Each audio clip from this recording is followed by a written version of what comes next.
I picked up this today. It's a $10 mower. You see, it's the Toro GTS Recycler. Let's see if we can make it look and work like it was new.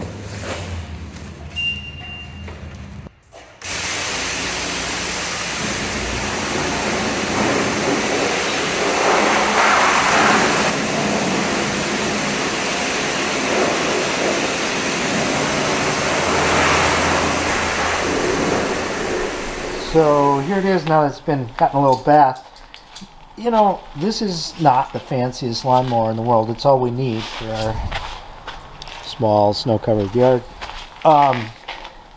You know, it's like a $400 mower at the Ace Hardware.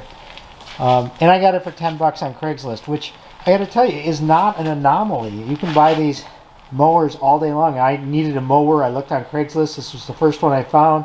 It was 5 miles from my house, and again, it was 10 bucks. So don't buy a new mower. There's a million of them out there. People are moving, they're getting battery ones, they're just having other people mow their lawns these days. So buy a used mower. I'll show you how to get it started. So push this primer bulb 3 times. That is supposed to inject a little gasoline into the carburetor. Now let's give it a tug.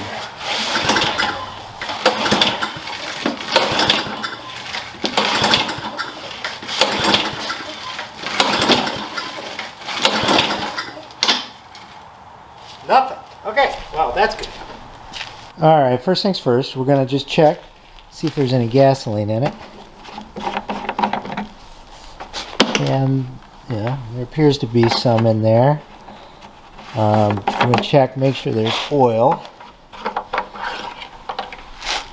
And there is, in fact, oil on the dipstick. I don't really care about the level right now. In fact, the oil here looks quite clean. I don't know how much this has been used. Generally, the problem is bad gas, which is just a super easy thing to fix. Alright, so you can see under this gas tank is a, there's the hose, and it's just got a little clamp on it. Alright, so I got a little catch basin. I got my, I'm going to just pull this off, and gas is going to run out of here. And then I'm going to put this underneath there. I'm just going to catch that gas. Alright, you can see there actually wasn't a ton of gas in there. There was enough. It doesn't look bad, but we're draining it out anyways. I'm going to just pull this air cleaner off, which is this thing right here. And it says rotate to remove. So let's just pull that off right now, and we'll take a look in there. I don't expect this to... Oh. Yeah, it's pretty wet because it because they ran it through the car wash. So I'm going to let that dry out. You can, it's also pretty dirty. I think since I'm restoring and making this new and better, I'm going to get a new one of these. I don't think they're expensive. Let's take a look. Oh wow, this is much cheaper on Amazon than it was at my hardware store. You can get 2 air filters and the spark plug for less than 10 bucks. Oh, order that today. Like I said, I'm going to pull the bowl off the carburetor here. And these are pretty much all the same. What is this? 13 millimeter, and there's just a bolt on the bottom that I'm not going to be able to show you. Oh, maybe it's up in here, and some more gas is going to run out of here.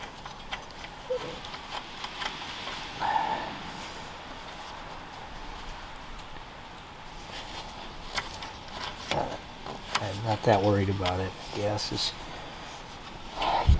is toxic, but whatever. Alright, let's pull this off. That'll just come off. Yeah, this is the bowl. Dump that into our thing there. So, inside the bowl is a float. This is your float.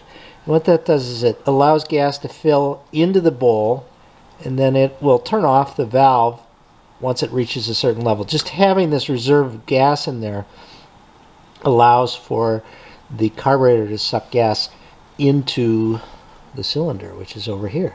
So let's just make sure everything looks pretty clean in there. I'm not going to pull the carburetor apart because it does look very clean. I just want to make sure all the old gas is out of there, and then we'll put some new gas in. One thing, there is an O-ring that goes inside of here, goes around there. Make sure that's clean and in good shape. You have to have a good seal so that the vacuum of the engine can suck the gas in. So I'm going to just wipe this out before I put it back on. I wanted to show you in the bowl, there's a deeper part right here.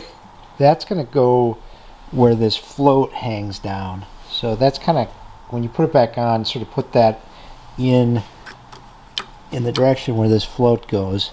So I'm just going to put that and push it back up, and then we're going to put our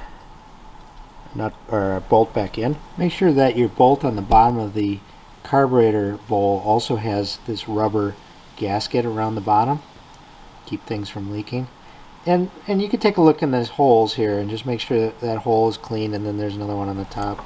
Alright, just make sure that fits up there right and is kind of nice and snug. Not tight, obviously, but you need it to have a good seal.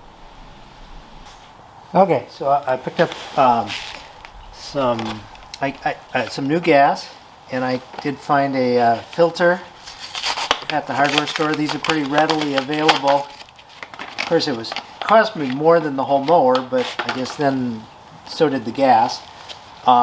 This is unlikely to be your problem, but we're going to replace it anyways. So that just fits on here. And then we're going to put our little cage back on top where it says rotate to remove. That goes on the front towards you, and you're going to rotate it then to lock it back in. Okay, so let's fill it up with gas and we'll give it another try.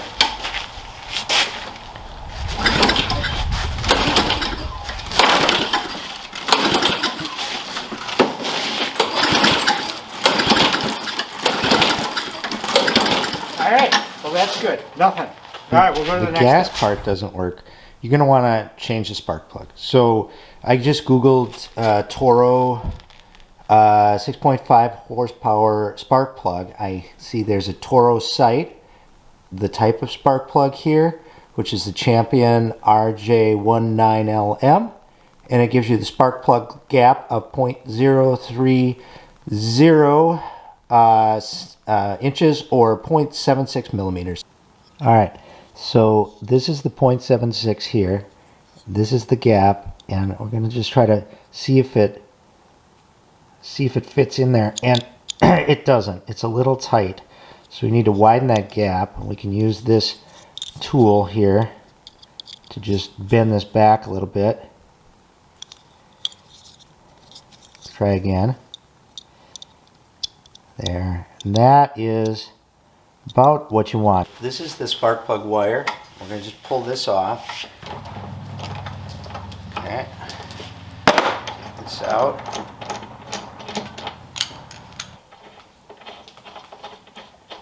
These, you never want to get these too tight, just snug enough.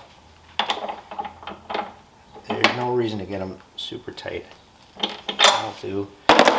Let's just put this on. I'll show you if it doesn't start, or even if it does, I'm going to show you how to test for a spark, but right now let's give it a try. Alright, so I'm still not even getting a little pop that might suggest that it wants to start. So I bet there's still no spark there. Let me show you how to check for that. I got my rubber glove on so I don't electrocute myself. Now we're going to look right here and see if there's a spark. Go ahead. Do it again. Yeah. While I'm trying to get my assistant to come and help me, I just checked the oil again and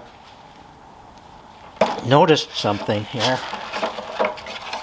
That is that it's way, although it looks new and fresh, see here, it's way above the full mark. It's way up here. Full mark is here, and then it says right here, do not fill above full mark. I'm wondering if the oil is so high it's getting into the cylinder and preventing that spark plug from firing. I'm gonna, although the oil looks new, I'm gonna drain it all out, replace it with different oil. I think we ought to do that no matter what.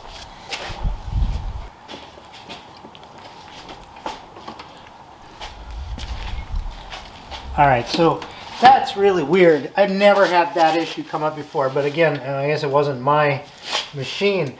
I got a spark, I got fuel, wasn't getting anything starting. I dumped, there's probably twice as much oil in here as needed to be in here. And I have a feeling that it was getting into the combustion chamber and preventing it from working. So I dumped all that oil out. I got to fill it back up with some 10W30 or SAE 30, and I bet it's going to start. So let me get some oil, get this thing tightened down, and let's try it again. I got new oil in here, spark plug's back in. I feel good about it. Let's give it a try.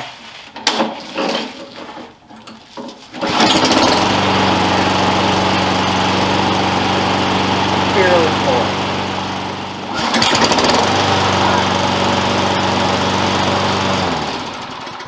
All right, there you go.